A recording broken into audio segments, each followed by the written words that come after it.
Je vous invite à chercher avec moi 1 Thessaloniciens 5, versets 14 et 15. Nous vous en prions aussi, frères, avertissez ceux qui vivent dans le désordre, consolez ceux qui sont abattus, supportez les faibles, usez de patience envers tous, prenez garde, que personne ne rende à autrui le mal pour le mal, mais poursuivez toujours le bien, soit envers vous, soit envers tous. Je dis bonjour à chacun d'entre vous, ceux qui nous visitent ce matin, et à ceux qui, bien sûr, qui sont de loin, qui sont venus ce matin, inspirés par l'Esprit, poussés par l'Esprit à être avec nous ce matin. Mais aussi, je sais que bientôt, il y a ceux qui vont prendre l'avion. Mon souhait pour vous, ce n'est pas que vous puissiez avoir des regards inquiets, car l'ange de l'Éternel campe autour de ceux qui le craignent et les arrache du danger. Pas de regard inquiet pour ceux qui auront à prendre l'avion pour le retour après les vacances. Oui, chers frères et sœurs, la fraternité, un sujet d'actualité. Oui, la fraternité de nos jours est-elle encore positive? Est-elle encore possible? Est-ce que c'est vraiment d'actualité ou l'individualisme a pris le relais? C'est quoi l'individualisme? C'est un concept philosophique, politique, moral et social qui pousse chaque individu à croire en lui et croire qu'il a besoin de personne d'autre pour pouvoir fonctionner. C'est ça. Mais ça me fait penser à quelqu'un, une situation qui s'est passée dans le ciel, n'est-ce pas? Où quelqu'un a voulu croire qu'il était le centre de la terre. Mais aujourd'hui, parlons un peu d'actualité, parlons un peu de ce qui est d'actualité concernant la fraternité. Il est écrit dans la Bible, dans Proverbe 22, verset 6, « Instruis l'enfant de son jeune âge, permets-le de faire la route qu'il doit suivre, et lorsqu'il sera grand, vieux, il ne s'en détournera pas. » À l'instant, j'ai eu l'image d'un papa qui a emmené son enfant pour l'histoire des enfants. J'ai beaucoup aimé, parce que tout simplement, cet enfant, lorsqu'il grandira, ce sera pour lui tout naturel de venir s'asseoir ici pour écouter les histoires. Mais moi, mon éducation à moi, lorsque j'ai grandi, mes parents m'ont parlé de fraternité. Ils m'ont expliqué que dans l'église, il y avait la fraternité. Donc, automatiquement, j'ai eu une vision, une conception de l'église. Automatiquement, tout ce qui se passait dehors, pour moi, me permettait de dire, oui, ça arrive, mais au moins à l'église, je suis uni dans une fraternité. J'étais jeune. Pour moi, c'était une idéologie qui était tout à fait intéressante de savoir que j'avais un point où, quand je venais, j'étais entouré. N'est-ce pas la vision de chacun d'entre vous? De savoir qu'on peut aller où on veut, mais lorsqu'on a besoin de sécurité, on vient à l'église, n'est-ce pas? Parce que l'un veille sur l'autre, comme on a lu le verset à l'instant. Et avec l'âge, j'ai pu constater que dans l'église, il y a beaucoup de problèmes.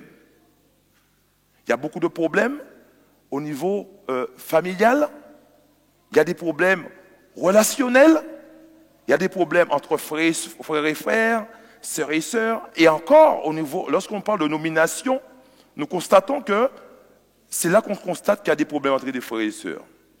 L'un attaque l'autre pour éviter qu'il y ait une place qui soit prise par rapport à l'autre. Alors je me suis posé la question, est-ce que mes parents ne se sont pas trompés? Est-ce qu'ils ont voulu m'orienter dans un système où, dans la réalité, ce n'est pas ça que je vois? Ça, c'était le regard d'un jeune. Et c'est ça le regard des jeunes qui sont autour de nous. De constater que nous passons à côté de certaines choses. Automatiquement, qu'est-ce qui se passe? On a envie de quitter l'église, n'est-ce pas? On a envie de s'émanciper ailleurs. On a envie de dire aux autres, je suis comme vous dans le monde, n'est-ce pas? Ornement, tout pour vous dire aux autres, regardez, je suis comme vous. Parce que dans l'église là-bas, ils disent que la fraternité, mais c'est que des problèmes. Entre les femmes, celui-ci surveille mon mari trop, cette femme, lui, surveille ma femme trop. Donc que des problèmes, que des querelles. Que des choses qui poussent à l'autre à quitter l'église, n'est-ce pas? Alors automatiquement, en grandissant, j'ai voulu quitter l'église. Parce que je ne trouvais pas mon compte. Et j'ai dit que ma mère s'est trompée, mes parents se sont trompés. Ils m'ont trompé aussi. Vous allez me dire que même dans la Bible, ça existe, n'est-ce pas? Lisons ensemble dans Genèse 4, verset 8, verset 6. À partir du verset 8, c'est mieux. Genèse 4, verset 8. Vous connaissez un peu l'histoire de Caïn et d'Abel, n'est-ce pas? Alors, Caïn, bien sûr, était cultivateur. Et qu'est-ce qui se passe lors de nos offrandes? Il emmène des fruits, n'est-ce pas? Il emmène ses récoltes à lui. Et tandis que Abel, lui, il offrit, bien sûr, un agneau gras avec les graisses de l'agneau. Qu'est-ce qui se passe? Cependant, Caïn adressa la parole à son frère Abel, mais comme il était dans le champ, Caïn se jeta sur son frère Abel et le tua. Ce n'est pas une fraternité entre frères et sœurs. Ça, on veut dire quelque part de vous et moi. C'est vraiment une fratrie. C'est vraiment le sang. Et qu'est-ce qui se passe? Caïn et Abel, problème d'offrande. Jalousie qui mena bien sûr Caïn à faire un geste irréversible, à tuer son frère. Ensuite, on peut lire aussi, lisons ensemble dans Genèse 37.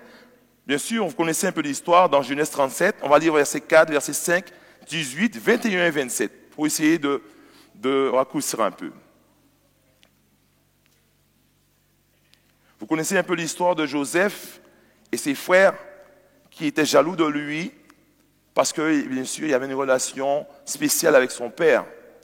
Mais le problème où ça s'est déclenché, c'est quand il a eu des rêves qui poussaient les autres à croire qu'il avait un potentiel, comme si quelque part on devait plus l'adorer, comme quelque part, qui prédisposait, qui donnait son futur, qu'il allait être quelqu'un de très important.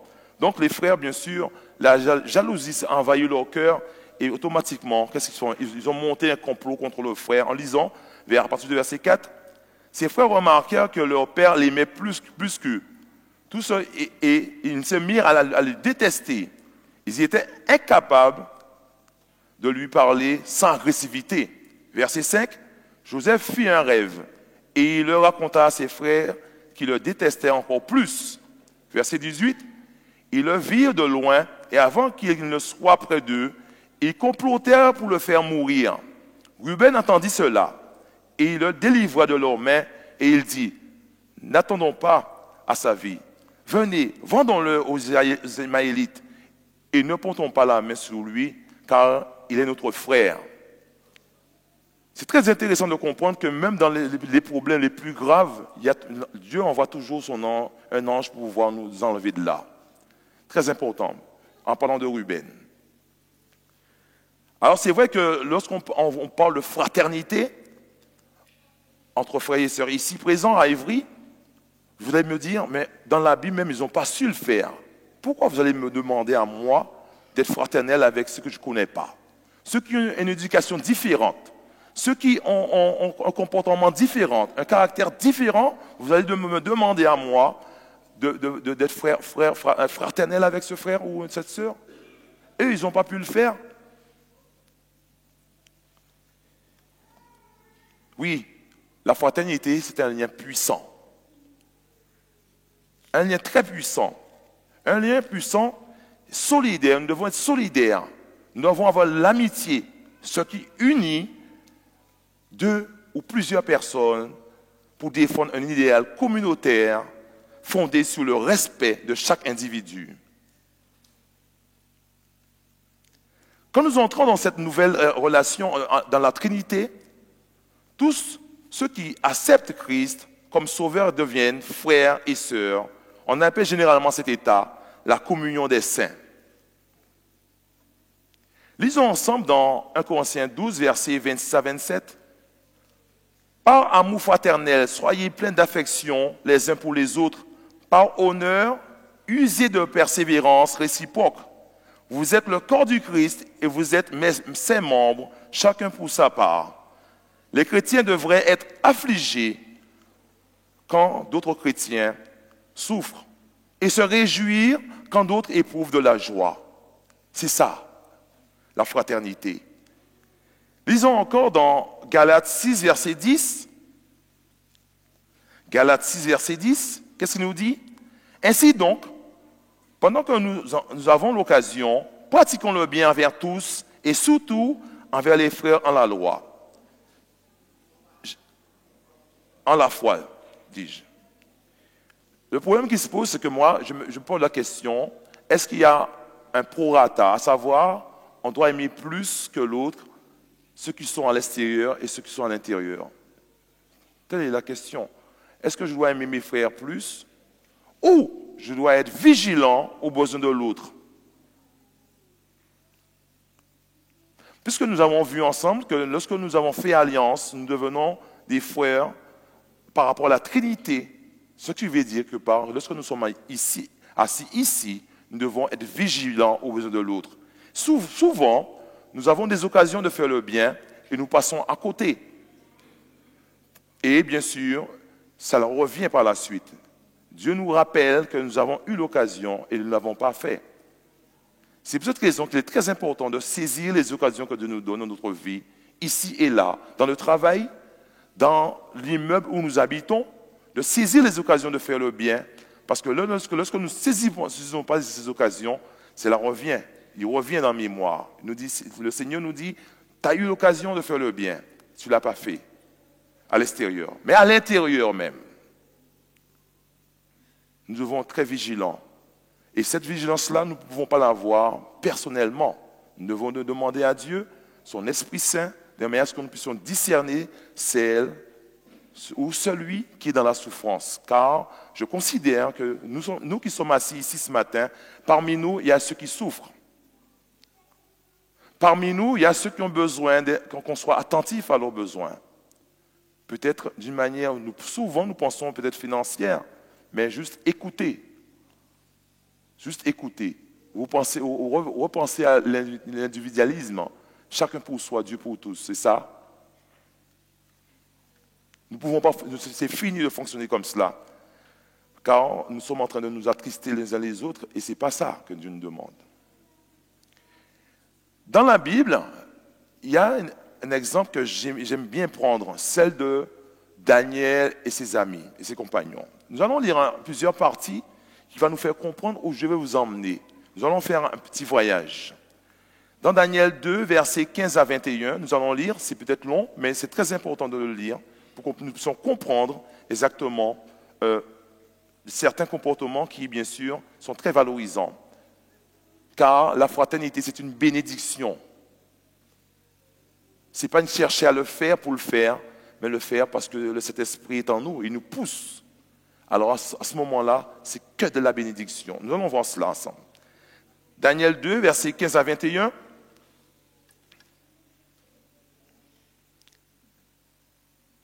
Alors bien sûr, le roi Nebuchadnezzar fit appeler les magiciens, les astrologues, les enchanteurs, les chaldéens, toutes ces personnes, parce qu'il avait un rêve bien sûr qu'il a oublié. Et il demandait à ces individus de lui expliquer ce rêve. Mais il ne pouvait pas, car lui, il ne racontait pas le rêve, il avait oublié. Donc, il ne pouvait pas expliquer le rêve. Donc, il demandait, bien sûr, à Nebuchadnezzar d'expliquer ce rêve, de raconter le rêve. Mais Nebuchadnezzar avait perdu la mémoire par rapport à ce rêve.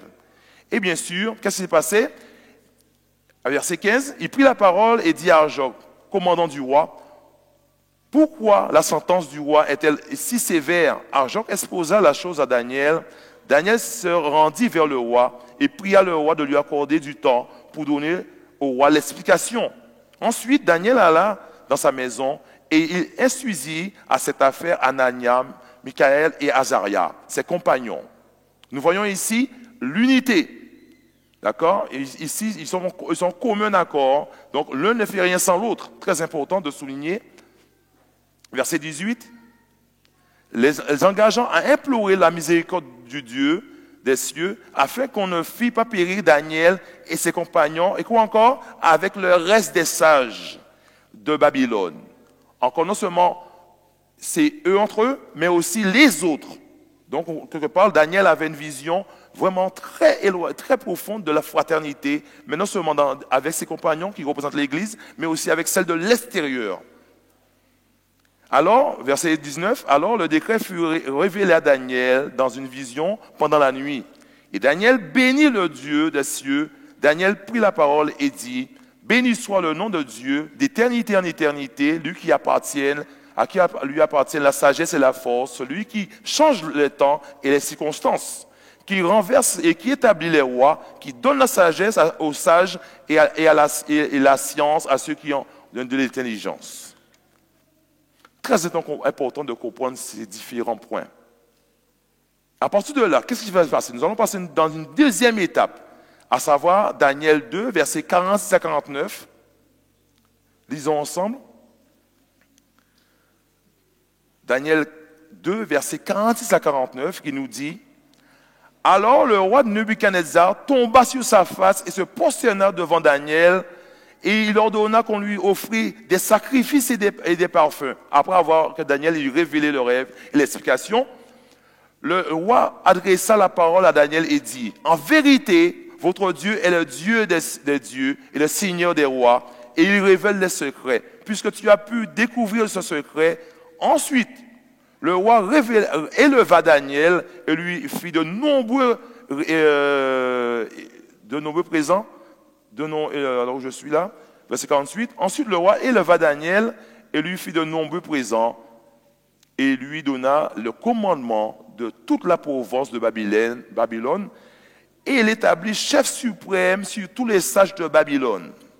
Daniel pria le roi de remettre l'intendance de la province de Babylone à Shadrach, Meshach et à Abednego, et Daniel était à la cour du roi.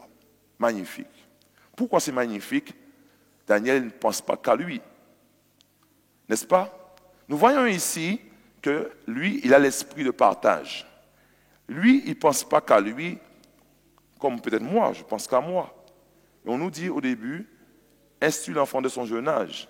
C'est très important parce que mes parents m'ont appris à partager.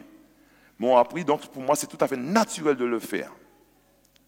Mais en même temps, est-ce que c'est de moi ou de mes parents ou c'est la parole de Dieu qui nous conseille de le faire? Lisons ensemble un verset dans 1 Jean 3, versets 17 à 18. 1 Jean 3, versets 17 à 18, qu'est-ce qu'il nous dit? C'est très important ce verset. Il doit rester en mémoire pour chacun d'entre nous. Car trop de gens souffrent à cause de cela ici. Si quelqu'un possède les biens du monde et que voyant son frère dans le besoin, et lui ferme ses entrailles, comment l'amour de Dieu demeure-t-il en lui? Petits enfants, n'aimons pas en parole et avec la langue, mais en action et en vérité.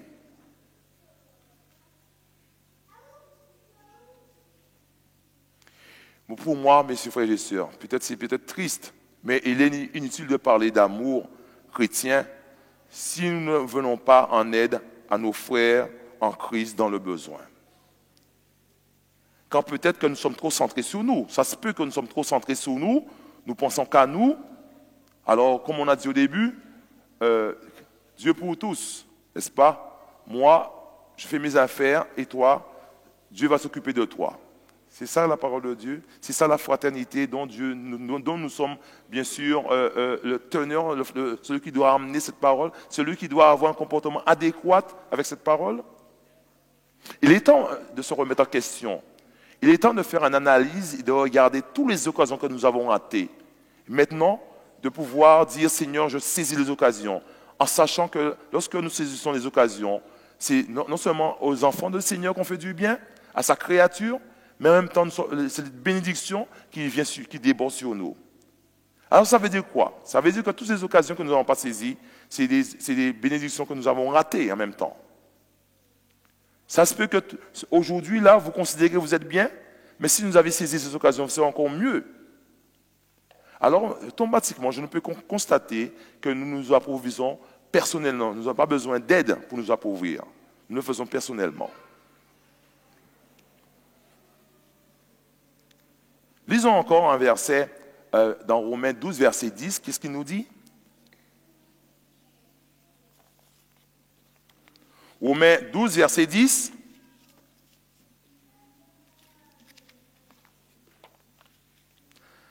Par amour fraternel, soyez pleins d'affection les uns pour les autres, par honneur, isé de persévérance réciproque. Quand je lis ces versets et je regarde la réalité de la vie, la patience, c'est très difficile de la posséder. Car ce monde nous pousse à être pressés. Ce monde nous pousse à toujours aller de plus en plus vite. Il suffit de prendre le métro, d'aller à Paris, de prendre le métro. Vous allez constater que même les mamies de 72 ans, ils marchent très très vite. Donc tout le monde se croise, on n'a pas le temps. Vous croyez que c'est anodin tout cela? Même quand vous rentrez chez vous, vous marchez vite aussi. Vous ne savez même pas pourquoi. Parce que vous avez pris l'élan, cet élan de fonctionnement qui nous pousse non seulement physiquement à faire comme cela, mais mentalement aussi nous pousse à être toujours plus rapide, toujours plus vite, faire les choses vite, programmer. Donc on n'a pas trop le temps pour les autres. Avoir le temps pour les autres, c'est avoir de la patience et du temps. Mais qui a le temps? Tout le monde est pressé parce que ce monde-là nous pousse à être comme cela. Et d'une manière subtile parce qu'on ne se rend même pas compte. Si on pouvait dire que je me rends compte que le temps que je perds là, je peux le mettre ailleurs, mais on n'arrive pas à réfléchir là-dessus. Parce que pour nous, il faut aller de plus en plus vite. Plus en plus vite, et qu'est-ce qui se passe? C'est pour devenir plus riche, ou pour devenir plus fatigué, ou dépressif, ou celui qui est en train de paniquer pour tout. Donc il y a un moment, il faut pouvoir prendre du recul par rapport à tout cela et de faire un constat.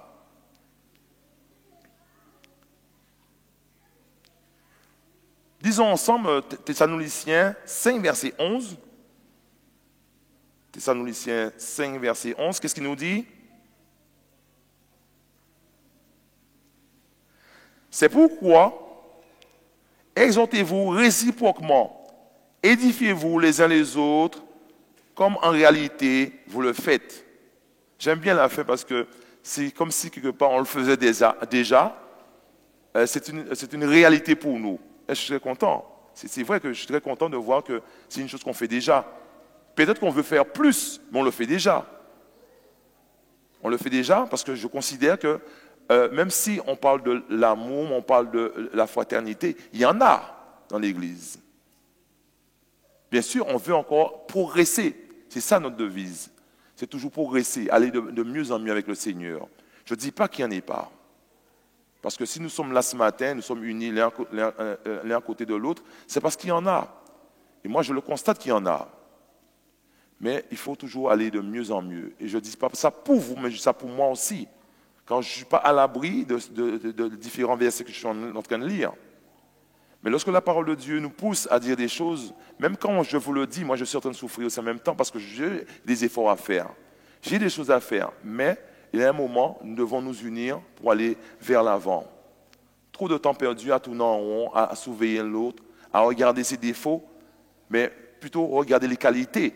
Car qui ici n'a pas de défauts? Mais je considère aussi en même temps, vous tous, vous avez des qualités. D'une manière ou d'une autre, nous sommes unis. Pourquoi nous sommes unis? Parce que l'un comble le vide de l'autre. Comprenez? Nous ne sommes pas habilités à classer l'autre dans un rang, dire lui il peut pas. Qui sommes-nous? Les deux grands secours spirituels que les frères en Christ devraient donner mutuellement sont tout d'abord s'encourager les uns les autres. Ensuite, s'édifier mutuellement. C'est ça notre devise. S'encourager. On a besoin d'être encouragé. Parce que des fois, la course chrétienne est difficile. Parce que plus on veut travailler pour le Seigneur, plus notre ennemi commun, nous attaque. C'est pas parce qu'on est à genoux, on tombe à genoux, que c'est fini.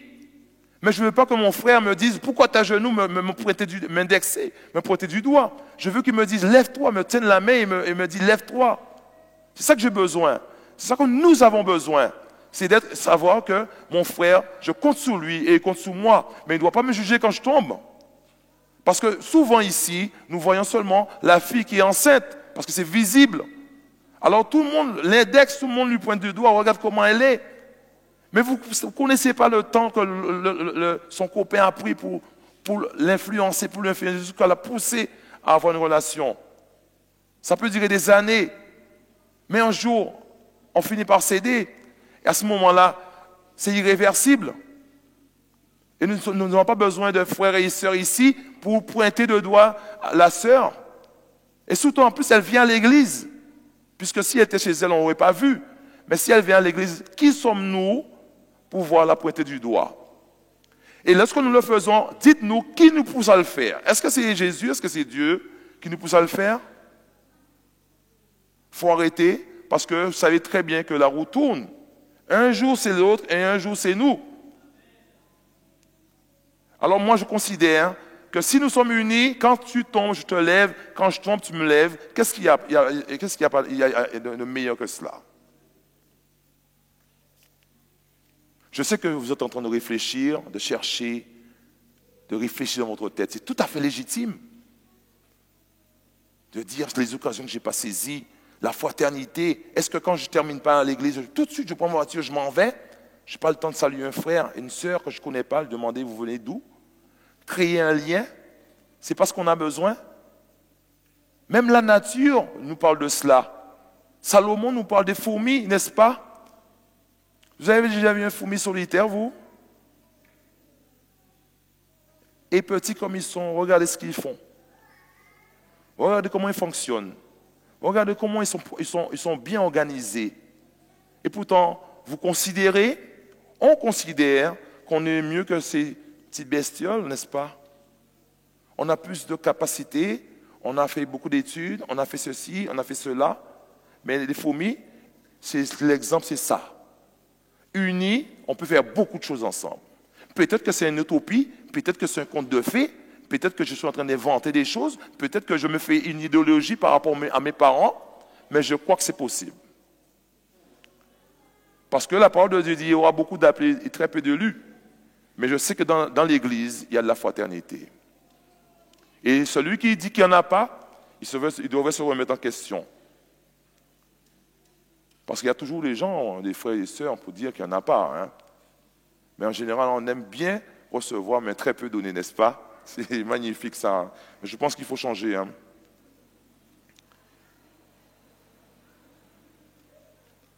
Alors, lisons ensemble un verset qui se trouve dans Éphésiens 4, versets 1 à 3. Éphésiens 4, versets 1 à 3. Ça, c'est Paul qui nous conseille par rapport à la parole de Dieu. Paul nous conseille, je vous exhorte donc, moi, le prisonnier dans le Seigneur, à marcher d'une manière digne de la vocation qui vous a été adressée, en toute humilité, avec douceur, avec patience, vous supportant les uns les autres, avec amour, vous efforçant de conserver l'unité, l'esprit par le lien de la paix. Maintenant, chers frères et sœurs, j'ai parlé quand j'étais jeune, que mes parents m'ont expliqué que dans l'Église, il y avait la fraternité, et donc j'ai eu une conception, j'ai eu une idéologie de la vie d'Église qui me faisait plaisir. Et avec mes yeux de jeune, j'ai vu beaucoup de problèmes. Je me disais, est-ce que mes parents avaient vraiment raison? Mais avec le temps, j'ai voulu quitter l'Église. Mais si je suis aujourd'hui là, c'est que mes parents, ils ont été efficaces. Donc aujourd'hui, je peux dire que oui, il y a la fraternité dans l'Église. Et s'il y a des problèmes, c'est tout à fait naturel parce que nous ne sommes pas pareils. Chacun sa mentalité, chacun son passé. Et je vais nous comprendre que c'est l'unité dans la diversité. Diverses façons de voir les choses. Mais c'est très intéressant cela, car cela enrichit. Quand on finit par écouter l'autre, quand on finit de ne plus penser qu'on est arrivé au sommet et de descendre sur terre, on constate que l'autre a toujours une chose à nous apporter. Toujours, il a un truc à nous dire qui va nous rassurer, qui va nous faire plaisir. Pourquoi? Parce que c'est ça l'unité dans la diversité. Diversité, mais unie. Et chacun a une chose à amener à son pierre à l'édifice. Et c'est très important. Je voulais vous dire ce matin que ne laissez personne vous décourager et n'imposez à personne votre caractère. C'est pas parce qu'on est diversifié, on a diverses façons de penser, divers caractères, qu'on doit imposer à l'autre son caractère. Car en faisant cela, nous poussons l'autre à quitter l'Église. Nous poussons l'autre à nous regarder d'une manière indigne de la parole de Dieu. Et nous poussons l'autre, bien sûr, à faire alliance avec autre chose que Dieu. Alors, il est très intéressant. Nous avons du caractère, oui, c'est un fait. Nous avons du caractère, mais on va le mettre, ce caractère-là, au service du Seigneur. Si nous sommes quelqu'un comment dirais-je, qui a un tempérament, alors on va le mettre, ce tempérament, au service du Seigneur. Comme Paul, regardez l'histoire de Paul. Saul, quand il était quelqu'un de dynamique, qui était sûr, qui faisait le bon choix en détruisant le peuple de Dieu. Maintenant, cette énergie-là, Dieu l'a placée pour pouvoir travailler pour lui. Alors, il est très important de comprendre qu'on ne peut pas imposer à l'autre son caractère. Et en considérant que comme l'homme n'a pas suffisamment, alors je vais lui montrer de quel bois, comment on doit fonctionner. Qui est-on? Qui est-on pour imposer à l'autre son caractère? Ça se passe dans les autres églises, pas à Évry, n'est-ce pas? À Évry, on ne fait pas ça.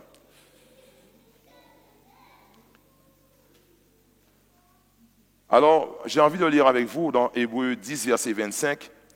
Ce sera mon dernier verset pour cet après-midi. Hébreux 10, verset 25. C'est un conseil que je donne particulièrement aux jeunes qui sont poussés, comme moi, à quitter l'Église par rapport au comportement des aînés. Puisque c'est nous qui devons donner l'exemple. C'est nous qui devons montrer que le Seigneur habite en nous. Donc, comme eux, ils ne peuvent pas trop se montrer. Alors, donc, ils sont observateurs de notre comportement. Ils sont en train de nous regarder et de constater que ce que le papa dit, mais maman dit, ce n'est pas ce que je constate dans l'Église. Alors, automatiquement, qu'est-ce qui se passe? On a envie d'une chose, c'est de partir loin de tout ça. Et qu'est-ce qu'on lit dans Hébreux 10, verset 25?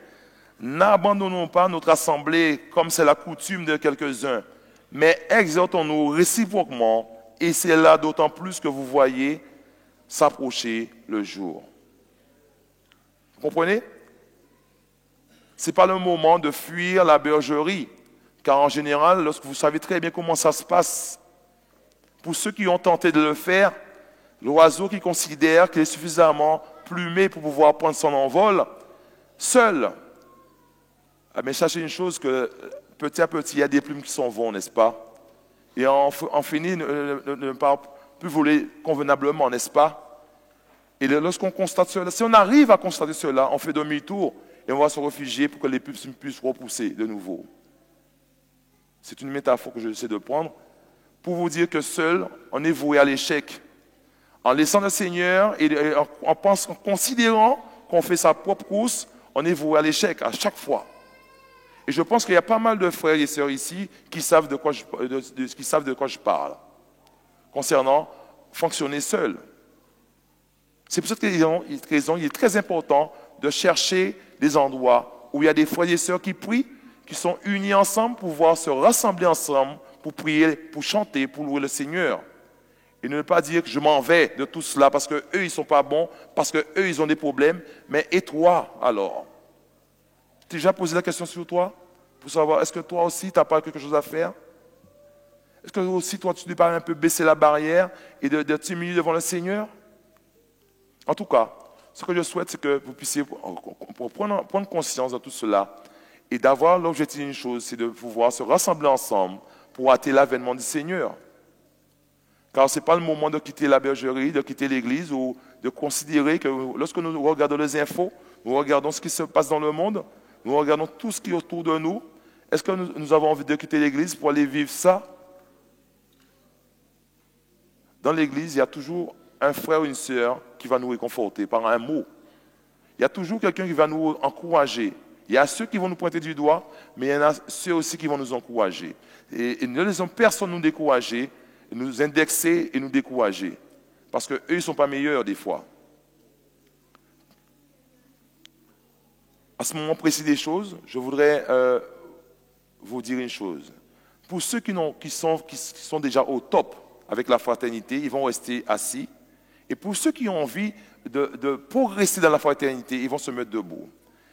Et ceux qui ont envie vraiment que ça puisse être leur leitmotiv, qui s'approche ici. Et de ce fait, je vais demander aux responsables de la prière de venir ici et nous allons prier ensemble. Alors, bien sûr, je sais qu'il y aura, tout le monde sera debout parce que je considère que tout le monde, bien sûr, veut progresser dans la fraternité. Car ce n'est pas une utopie, mais c'est une réalité qui doit venir dans votre vie. Et vous allez voir les bénéfices. Comme Daniel, vous allez constater que c'est que du bénéfice, c'est que de la bonne chose, que des choses merveilleuses. Et j'ai envie de vivre cela avec vous, mais pas sans vous. Alors je vais demander aux frères de prendre... Pour ceux qui veulent venir, ils peuvent venir. Ceux qui veulent s'avancer peuvent s'avancer. Et je demanderai à celles qui peuvent se mettre à genoux de le faire. Ceux qui ne le peuvent pas, vous pouvez rester debout. Je veux dire deux mots, ce n'est pas le culte qui continue. Tout simplement, la prière, c'est la respiration de l'âme. Et si Dieu nous a donné la vie, il nous a dit prier sans cesse. La prière est la clé qui ouvre toutes les serrures, toutes les portes. Dieu m'a dit, cherchez-moi et vous me trouverez. Nous devrions chercher Dieu par la prière. Ce qu'il dit, a souligné en ce midi, ce matin, je crois que cela doit être le mobile de chacun d'entre nous, la fraternité. Dieu nous appelle à être un peuple fraternel, un peuple uni, et c'est dans cette unité que nous pourrons remporter la victoire, parce que nous sommes engagés avec Dieu dans une bataille. Cette bataille n'est pas notre bataille, c'est la bataille de Christ. Mais c'est l'unité qui nous permettra de remporter la victoire. Alors, unissons-nous. Dieu nous dit, si nous avons une offrande à apporter, notre prière, laisse-la ton offrande, va te réconcilier d'abord. Réconcilions-nous, chers frères et sœurs, pour que nous puissions remporter la victoire contre l'ennemi qui veut nous abattre. Nous allons prier.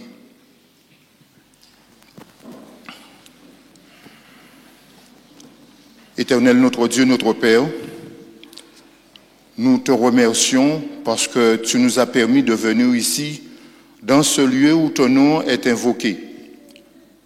Nous n'avons pas de mérite. Seigneur, tu as consenti à donner ton Fils sur la croix afin de nous laver, de nous purifier de tout péché, de toute iniquité. Tu nous as dit à ceci, le monde reconnaîtra que nous sommes tes enfants si l'amour agapé habite dans notre cœur. Tendre Père Céleste, nous ne voulons pas seulement t'offrir notre cœur en ce matin. Nous te disons, prends notre cœur, habite en nous, enlève tout ce qui fait obstacle à ta volonté, à ton Esprit Saint. Le temps est venu, Seigneur, où nous devions mettre tous les isanies de côté, tout ce qui divise l'âme, le corps, l'esprit. Nous voulons être unis à toi, comme les disciples, ils étaient unis dans la chambre haute, afin que ton Esprit descende sur nous et pour que nous puissions aller dans nos familles, aller dans notre voisinage, là où tu nous as placés, pour que nous soyons vraiment des lumières qui puissent luire, éclairer ceux qui vivent dans le péché, dans le ténèbre, afin qu'ils viennent à toi, afin qu'ils puissent te glorifier dans leur vie, Seigneur, qu'ils puissent te donner gloire en toutes choses. Tendre Père Céleste, permet que cette fraternité que tu nous invites d'avoir dans notre vie soit une fraternité sincère. Suite à cela, Seigneur, que nous puissions mourir à nous-mêmes et que ce soit toi qui vis à travers nous pour qu'on puisse voir Jésus. Mais pas un Jésus mort, mais un Jésus ressuscité qui vit éternellement à travers chacun d'entre nous. Bénis chacun de tes enfants qui sont ici, ceux qui nous suivent sur le net. Seigneur, nous avons besoin de cette unité parce que nous avons une victoire à remporter avec toi et pour toi. Nous te remercions de cette opportunité que tu nous donnes. Nous te remercions de ce privilège que tu nous donnes de nous trouver inclinés devant ton saint trône éternel. Permets, Père éternel, que tout l'amour, la gloire du ciel puisse reposer sur nous, afin que nous puissions briller comme la splendeur du ciel pour la gloire de ton nom. Nous t'avons prié au nom de Jésus. Amen. Avant de vous quitter, je tiens à vous dire que au sein de l'Église, il y a un département d'intercession. Et pour ceux qui ne peuvent pas approcher l'un des responsables, vous pouvez aller sur le site de l'église et présenter votre doléance, votre demande de prière. Il y aura des responsables qui pourront faire, je dirais, ce privilège de se rapprocher de vous et prier avec vous. Parce que nous en avons tous besoin. Que le Seigneur vous fortifie. Merci beaucoup.